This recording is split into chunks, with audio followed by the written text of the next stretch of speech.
Bonjour à tous et bienvenue dans cette nouvelle édition de votre JT d'Agri85 TV. Cette semaine, nous partons à la rencontre des JA des herbiers qui reconduisent la parade des saveurs. Bon JT!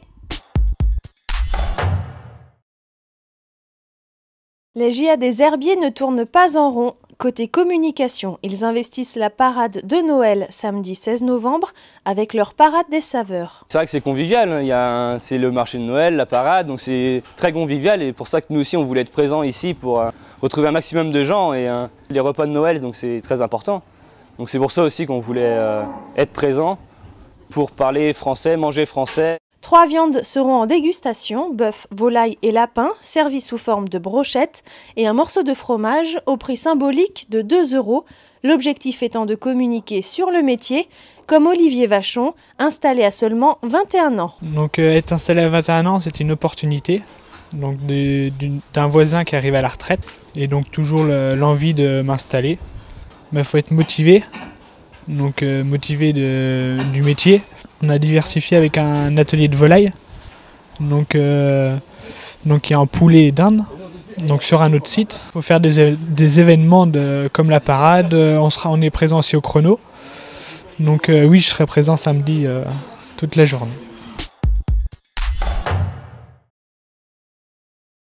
C'est un grand moment dans l'année pour nous retrouver et discuter. Franchement, on y va à carte sur table. Ce mercredi, l'Union communautaire des SEA du pays de Saint-Fulgent-les-Essarts a rassemblé une trentaine de responsables.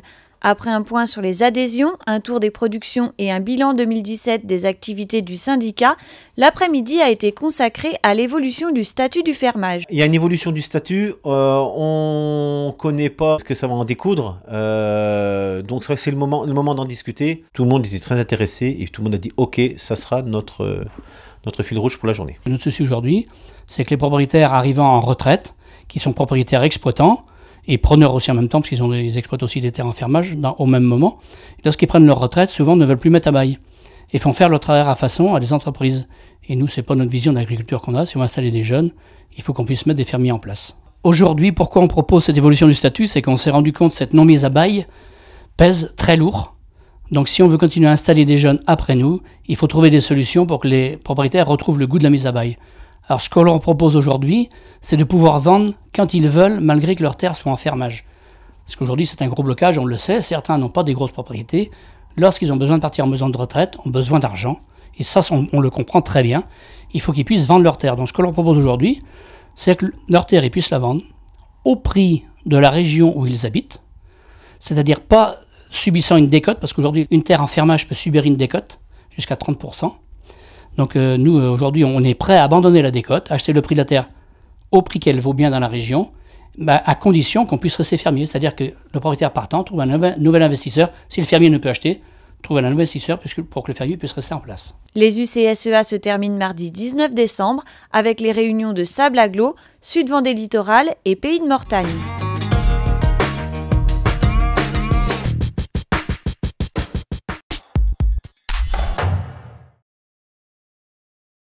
Mercredi 6 décembre, agriculteurs et pêcheurs étaient aux côtés de l'huissier Maître Lajoie à la Bruffière pour souligner l'importance des chaussées sur le niveau des cours d'eau et la préservation des milieux, alors que les associations environnementales militent pour leur destruction. La profession agricole a de plus rappelé que le stockage en surface était une condition indispensable à l'irrigation et donc à la sécurisation des systèmes d'élevage pour de nombreuses exploitations. L'Assemblée générale de l'Association des producteurs d'oût de Chantonnay s'est tenue la semaine dernière à Loie. Les missions du CRAVI, Comité régional avicole, pour promouvoir et défendre la filière volaille en Pays de la Loire, ont été rappelées. Arnaud Delaby, directeur du groupe d'oût, est également intervenu sur la stratégie.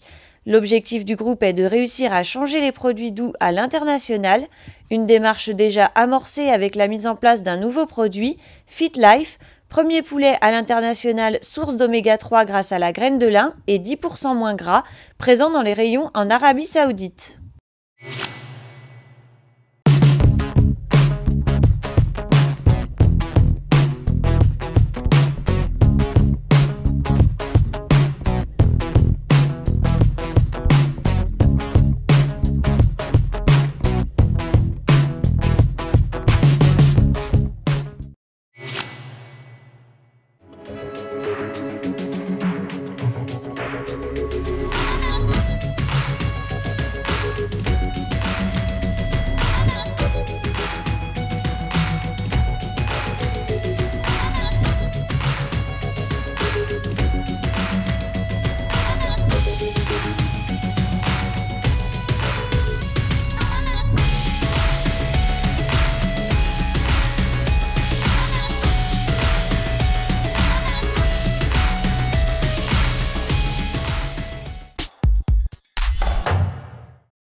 Jean-Louis est éleveur de poules pondeuses. Un jour, il est allé voir les éleveurs de sa coopérative avec une idée. Je leur ai demandé s'ils étaient d'accord pour donner un œuf par jour au resto. Et là, tout le monde a dit chiche, on y va. Ça représente plus de 7000 œufs. Ce sont des œufs du commerce, ni plus ni moins. On n'apporte pas un œuf par jour. Notre centre de conditionnement collecte nos œufs et 3 fois dans l'année, on va distribuer directement les œufs aux bénéficiaires. Combien êtes-vous dans la famille? Je suis seul. Je vous offre une boîte. C'est un moment très chaleureux, c'est quelque chose qu'on n'a pas forcément l'habitude de faire. C'est un très petit geste finalement, ça prend une après-midi. On met plein de sourires sur des visages, c'est exceptionnel. C'est touchant, c'est vraiment touchant. L'an prochain, je suis en reconversion biologique, donc nous allons distribuer des œufs bio au Resto du Cœur. Ah ma cocotte, tu vas passer à la télé? Tu vas être une vraie star?